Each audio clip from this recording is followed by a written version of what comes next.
Whew.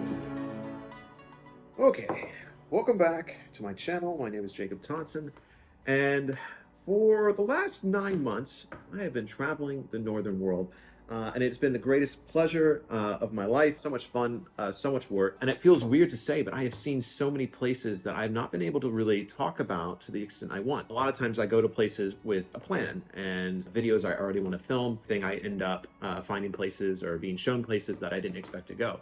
And so I really want to do a lot of catch up here, but I really want to make some videos discussing some of the sites I've not been able to talk about, because some of these are just absolutely gorgeous. So you're going to be seeing quite a few videos over the next few weeks, kind of catching you up on some of these amazing sites that might not really need this larger video, but I think really deserve some mentioning. So today we're going to be taking a journey back to Sweden, where we're going to be talking about the Blums ship, which I saw while working with Lynn, making my video on ancient Sweden. So I really hope you enjoy this video and the footage that I was able to capture there at the Blums ship, because it is a truly incredible site.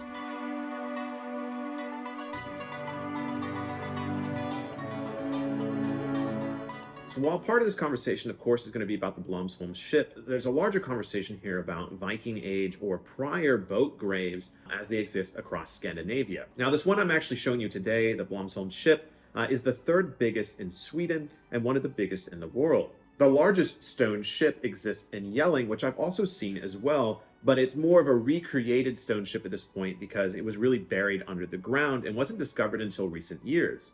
Now, the thing that's interesting about the boat ship in Yelling is that it was created by Harald Bluetooth, who was a Christian who was seeking to unify Denmark under one Christian king. And yet he was maintaining these customs of building these rock ships and then building burial mounds as well, which went away with Christianity as well.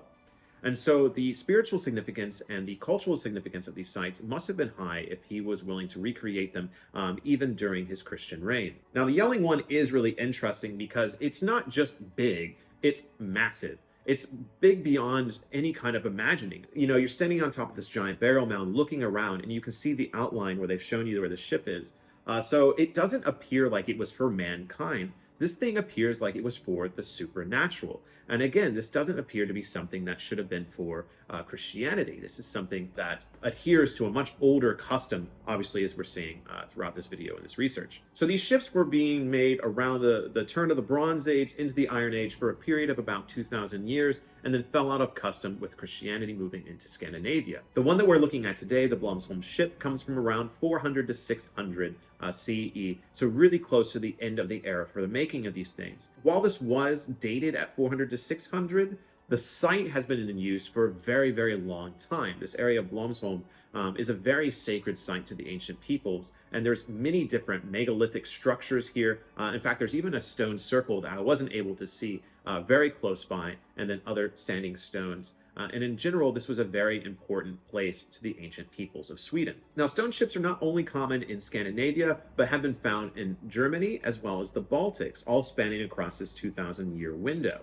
The largest concentration of these boat ships, these stone ships, are found in Jutland in Sweden, where there are hundreds of these ships. Now, they go from different sizes. Many of them are quite small, and so from what they've done in research, they typically think that these smaller ones are for individuals, whereas these larger ones potentially could have been for either a king or more than likely for group cremations or group burials or reusable sites.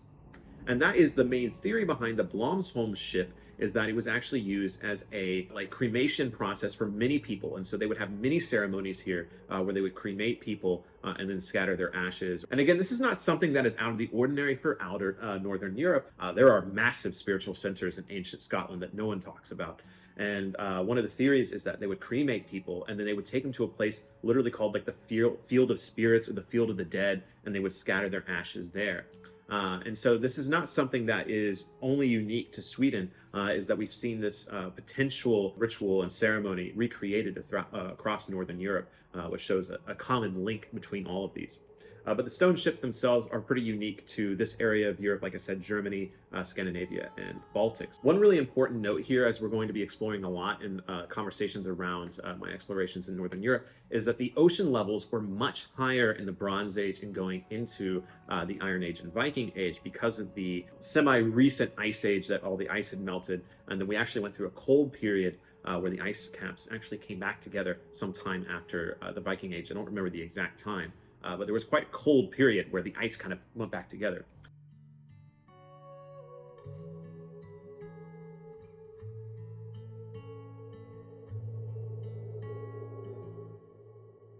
It is saying this is how we can date how we can date petroglyphs, because you cannot date the carving, right? You can date the stone, but that is millions and millions of years old, and the carving can't be dated when it was made. So what you look at then is, oh, where was the sea levels at during these times, which we can measure. So then you can get an estimate like, oh, this was above water during the Bronze Age, for example. But the creation of particularly this Blums ship, if you're standing at a certain point, you can see where the ocean level was much, much higher. And so at the time of this being in use, this thing was on the coast. And so really picturing this site, the Blums ship, with how massive it is, which I haven't mentioned at this point, but it was 40 meters long, made of 49 stones. And so really sitting there picturing that the sea during a storm was once lapping up onto these stones. And then obviously ceremonies being held here potentially at night. So really picturing all these people from the ancient Swedes standing on the coast with this big ship with fires on the coast with the stars. Oh my gosh, it is just a powerful image. And not to mention, again, the stone circle nearby shows that this site has been being used for thousands of years, even before the stone ship was made. And so this has been a place that people have been coming to for a very long time to do rituals, to do ceremonies. And I must say that being here at this site when I was there, it was a really powerful presence. Again, I wish I could have filmed more there, but it was just, it was a really busy day. But we did end up having a small little ritual there where we stood in the central pit, which is also interesting. There was this central pit of this stone ship, and we had a little ceremony there and left some offerings. And so to be able to be at this ancient stone ship and do this was pretty incredible. I wish I had more I could tell you about this site. If you are from Sweden or if you know more about this site, please put it down below. But this is what I've been able to find just in my research. Like many things, there could be more research that has been done in Swedish. But I think I've given you the most honest information I can without getting too romantic about it. Again, I've already kind of painted this image. But truly, that's what fascinates me about these sites is as I've explored Northern Europe, I'm finding more and more that before the Viking Age, which is what gets most people into Norse paganism, you find that before the Viking Age, there was these amazing spiritual centers across the ancient North, Uppsala being the most known, but here in Blomsholm with the Blomsholm ship, there was lots of spiritual activity, a pretty large population, and at one point there was a really large trading center here as well. And so this was an important spiritual hub up in Trondheim in Norway, and then of course, as I discussed, in Scotland as well, Bora, which I've been to the Bora Mounds. So just absolutely everywhere, I'm finding more and more that the Bronze Age into the early Iron Age, there was these massive places of gatherings. And I really look forward to talking about this more and sharing more with you. But I hope you've enjoyed this video exploring the Blomsholm ship with my footage that I was able to capture there. I hope it's sparked your imagination. And again, I think I've started a crusade against, maybe crusade's not the best term, I started an expedition against the Viking Age because honestly, the more I'm finding out, the Viking Age is not that interesting. It's what becomes before the Viking Age, at least when it comes to the spirituality, that is the most interesting. And so really letting the imagination go what was done with these sites, particularly the one here at Blomsholm. Is really cool. So thank you so much for joining me for this video. I didn't want them to be too long. There's going to be a lot more coming up here soon as I'm going back in memories in the footage to share with you all these ancient sites that I've been to in my time traveling abroad. So thank you all very much for your support of this channel. If you do wish to support this channel, of course, subscribe, comment, like, share. And then I do have a Patreon as well, so I can continue to go to ancient sites like this. The nature of how I get to these sites is going to change a little bit. I'm not going to be taking these 9-month expeditions anymore, but I definitely want to continue to take excursions out and visit sites such as this and share them with you.